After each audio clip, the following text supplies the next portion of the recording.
Ano gagawin natin sa labas? Huh? Wala. Gagala. Ay na naman siya sa wala-wala nyo. Balik na naman siya sa pagiging ano niya. Ano ang gagawin natin sa labas? Bibili kami guys ng ng ating ingredients. Ang gagawin namin guys ngayon, bibili kami ng ingredients Para saan? sa anniversary namin guys. Kami lang yung yung anniversary alam ko anong gagawin. Ano bang gagawin mo? Sasabihin. Ano bang mas prepared mo? Color blue, red, pink, yellow, green, ano? Huh? Anong gusto mong color? Wala. Choices mo na yun. Anong oras na nga kami nakapag-decide nito nang pupunta kami ng labasan? Kaya 50-50 yung chance namin kung makakabili pa kami o baka sarado na yung store. Dahil rush hour na nga, sumakay na kami dito para mabilis kaming makapunta doon. New Year nga pala nito nung lumabas kami kaya hindi namin alam kung sarado pa o bukas. Ay, binili mo ba yun yung yung nagluluto akong lumilya? Kaya nga nakita ni mama eh. Pagdating nga namin dito wala na mga bukas kaya naglakad-lakad muna kami. Nagbabaka sakali kasi kami na baka meron kaming madaanan na bukas pa nang makabili kami. Pero ayun na nga wala kaming nahanap na bukas kaya umuwi na lang kami nito. Hi guys! Saan tayo pupunta? Sa puso mo. Basta sa Tesco. So, ayun guys. Magbabubo ka na. So, ayun guys, pupunta kami sa Tesco ngayon kasi kagabi hindi kami kasi kagabi hindi kami nakapunta kasi sarado na sila. Kaya ngayon, pupunta kami ngayon ulit ng umaga. Ngayon ay 10:30 na ng umaga. And ayun, aalis na kami. Madulas. Pagdating nga namin dito sa Wemark dumiretso na kami kung saan may mga material. Yung isa naman na kasama ko nagdire-diretso lang sa paghahanap. Naghahanap kasi siya ng ribbon. Pero ayun na nga, wala kaming nahanap. Nung naglakad-lakad nga kami, may nadaanan kaming tindahan ng bulaklak. Bakit doon sa akin may outer light? Eh, yun yung pinili mo eh. Okay na to. Dumiretso na nga pala kami sa bilihan ng mga siopaw dahil ngayon nuutusan kami ni mama bumili. Mas mura kasi dito at dito lang nakakabili ng isang pack.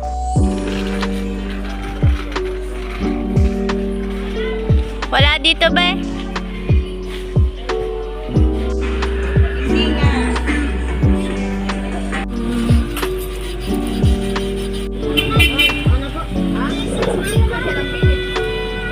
Nanlulo mo nga tong isa dahil nga napakamahal ng binili niyang ribbon. Paano pa naman kasi 120 yun pero 5 yards na. Pagka-uwi nga namin dumiretso na ako sa computer shop para magpa-print nitong mga butterfly. Medyo nahirapan lang ako sa paghahanap ng magandang butterfly pero ayun na nga pagkatapos nun pinaprint ko na agad. Hi guys! Welcome back to my YouTube channel. So for today's video, gagawa lang ako ng bouquet na gawa siya sa, alam mo yung trend nung eto, yung sa niya, yung butterfly bouquet, ganyan yung gagawin ko. And low budget edition lang tayo kasi mahirap lang tayo. Pero ayun na nga, marami kaming pinuntahan na iba't ibang store or basta lugar, ayun. Ito lahat, yung mga napamili namin, bali konti lang yun, pero iba't iba yung napuntahan namin kasi kada isang store, wala sila nung hinahanap namin. Wala sila nung, alam niyo yung yung parang ribbon. Kasi si Sander, naghahanap siya nung ribbon na color red. Kaso wala silang mga ganon. Then, ako naman, naghahanap rin ako ng mga kailanganin ko. And, wala rin ako nahanap. Pero kada isang store, meron kaming nahanap na isa ganon. So, eto, nagpunta kami sa Kumag. Ayan. Ayan yung receipt mo namin. Hindi makita. May naghihirap na ba kayo? Wala kayong ink. Tapos pumunta rin kami ng Make Dry Good, Wemark, Kumag din. Bali, ayan. Ayan lahat ng resibo namin. Ayan. So, ang mga napamili ko lang naman sa akin, ito. Ito yung tawag dito. Di ko alam yung tawag dito. Yung, basta yung parang yung pabalot dun sa sa bouquet. Yung sa labas niya, ganon. Ito, nakita ko lang rin to sa Wemark. Kaya binili ko na siya. Ayan, parang metallic foil yata to. Ito, yung parang siyang color red kasi yung pinili ko. And color red din naman yung theme ng ano ko. Tapos, kakailanganin ko din ito. Ito, medyo pricey siya pero pwede na. Itong plastic cover siya para din sa aking ano, kakailanganin. Ganito na siya kakapal. Halagang 50 pesos. Tapos, ito, 25 yata. And ito, halagang 100 yata to. Or 50, ganyan. Di ko lang alam. Dalawang piraso kasi ito eh. Tapos, ayan, nagpa-print na rin ako. Ayan, ng butterfly. Bali, ang ginawa ko lang is, dapat ipapalaminate ko to. Kaso, wala naman akong pang pera na pang-laminate kasi wala lang pera eh. So, ayan, ang ginawa ko na lang, tanan, nag-ano ko na lang siya, DIY, ayan, scotch tape. Nilagyan ko na lang siya ng scotch tape dyan, packing tape. Dahil meron naman akong iba't ibang tape dito, meron akong maliit na scotch tape. Ito parang tape to na ano eh, yung makapal. Ayan o, yung double-sided na pwedeng pang dikit sa wall. Tapos ito, double-sided. Tapos ito, paper tape. Paper tape da, ewan ko, ayan. Ito din. Ito, binili ko lang to kanina. Ito, packaging tape. Tapos, meron pa kaming binili. Ito. Ayan. Ewan ko kung anong tawag dito. Yung parang barbecue stick siya. Ayan. Dapat talaga yung gagamitin ko is yung alambre. Alam niyo yung alambre na manipis. Tapos yung straight siya na pang bouquet talaga. Pero, wala akong mahanap di. Naghanap na ako sa lahat ng store na pinuntahan namin and wala kaming nahanap. Kaya, no choice. Ito na lang yung akin. Hati na rin kami dito ni Sander. 200 to kasi dalawa binili namin. Balitig 100 kami. Dapat, ito, ipalalaminate ko or kaya naman ipapaprint ko siya sa yung makapal na ano. Hindi siya sa bond paper. Yung makapal siya na parang karton. Venom. Anong tawag doon? Vellum board? Ayun, vellum board. Parang ganon. Kaso, ang mahal nun be. Kaya ito na lang. Ang gagawin ko na lang sa low budget edition is lalagyan ko lang siya ng tape. Tapos, eto.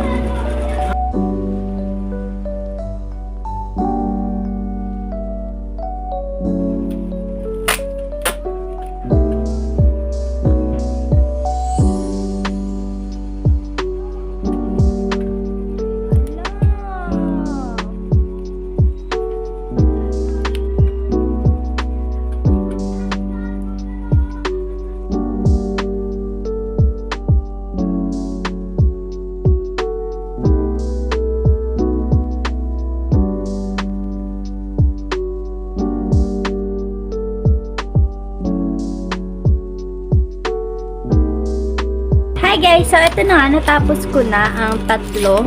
Ayan. Natapos ko na yung tatlo. Nagyan ko na sila ng isa-isa tape. Front at back yan. Ayan. Medyo matagal lang siya gawin, pero carry naman. Basta maingit lang kayo sa tape. Kasi, ang nangyari sa isa guys, tiyan nyo, ito o. Ayan o, napunit siya. Buti na lang, hindi siya umabot doon sa butterfly. Ayan. So, ngayon, ikakat ko na siya.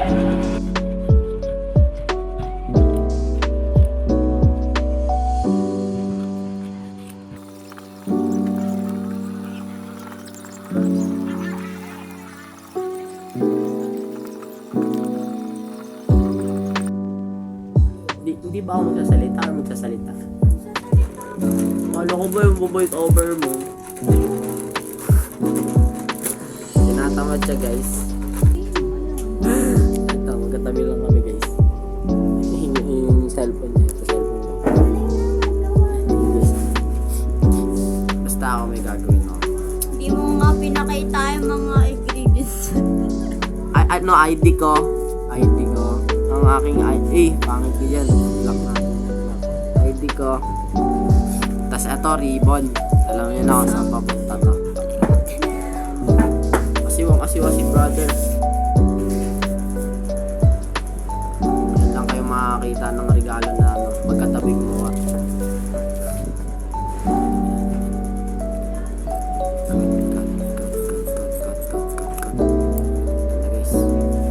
Pantay-pantayan guys.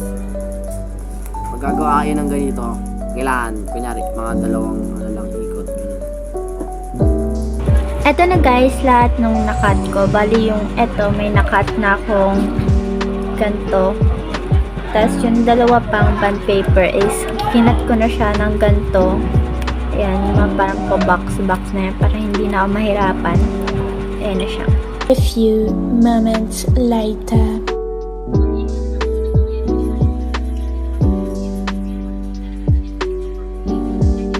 Hi guys! So, ito na ang aking mga pen. Meron siyang malaki. And meron din siyang maliit. Kapag isipan ko, parang mas okay na sa akin at mas madali siyang ikat kapag may gusto yung white niya sa gilid. Ganyan. Kasi ang hirap yung gupitin kapag ganito yung gupit. Ayan. As in, yung buttertail ko na. Pag walang white, ang hirap niyang gupitin. Kitang-kita yung difference, diba? Mas maganda to. Para dito.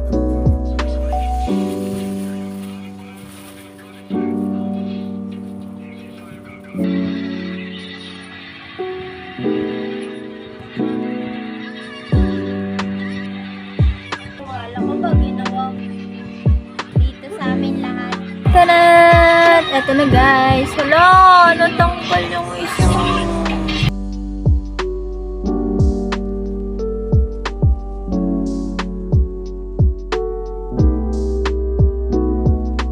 Yun na nga guys, naputol.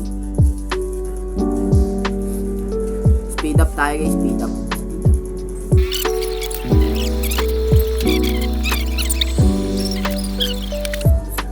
Oh, bilang mo na rin ako. Yun nung ko, mamaya pa ako lalabas eh. Doktor niyo! Ito guys oh, sayang. Dali na. Kawawa ang baby. Iyakin guys. Kulang ka pala ng ano? Ng stick. Kaya bibili ka talaga. Mamaya nga. Guglugan ko pa to, ang dami niyan. Tara na, paano na naguglugan niya? Kulang kang stick. Hindi, pag-tigiting mo lang. Mahirap ko pa. Hindi oh. Gaganon-ganon ko pa yan oh. Ganun. Pang lamination na lang bibili ko.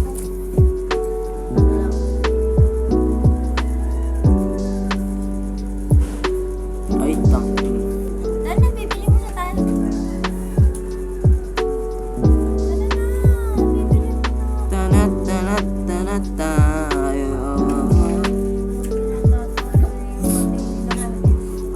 Wala to guys sa trend guys.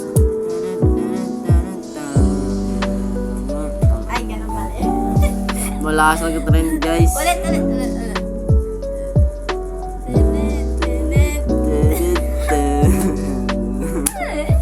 Tara na.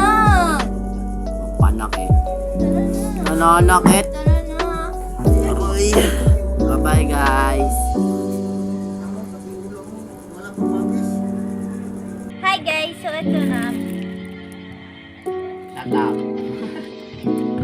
So ito na nga. Bumili ako nito. Ngayon lang. Testing ko na siya. Kasi white and red yan. Pinong ko mas bagay yung white.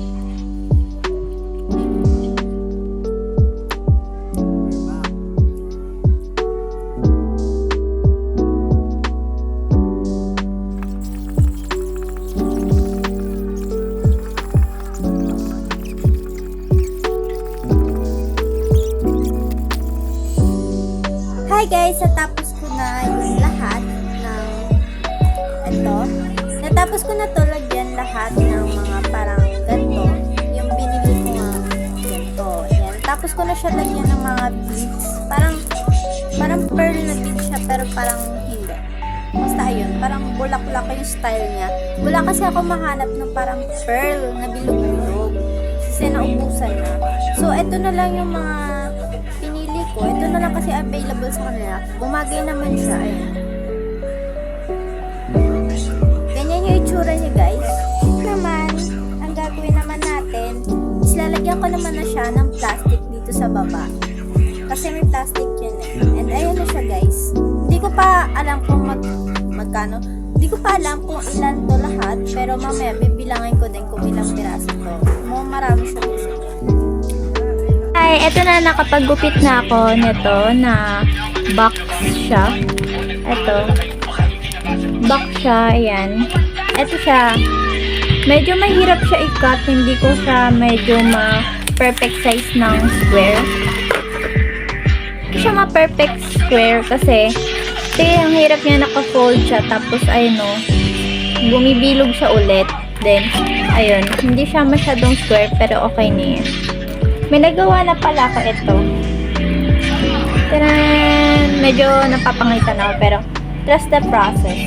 Nga guys, next ko nang ginawa is itong styrofoam. Meron lang kami styrofoam dito sa bahay, and iniwa ko lang siya sa maliliit.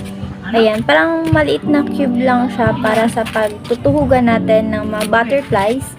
And paano ko nga pala siya nahiwa? Ginamit ko lang yung kutsilyo namin sa bahay, then parang pinainit ko siya dun sa, ayun, sa stove.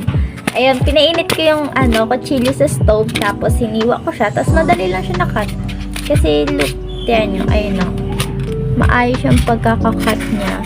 Wala siyang diba? Kasi kumpara sa pag ginanong-ganon siya makalat. And lalagyan ko lang siya next nitong packing tape sa gilid para hindi masyadong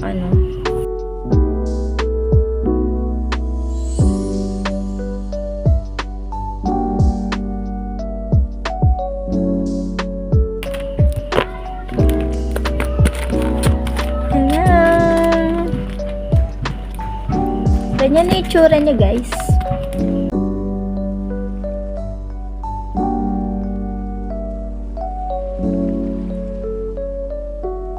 Ngayon ay nasa best part na tayo.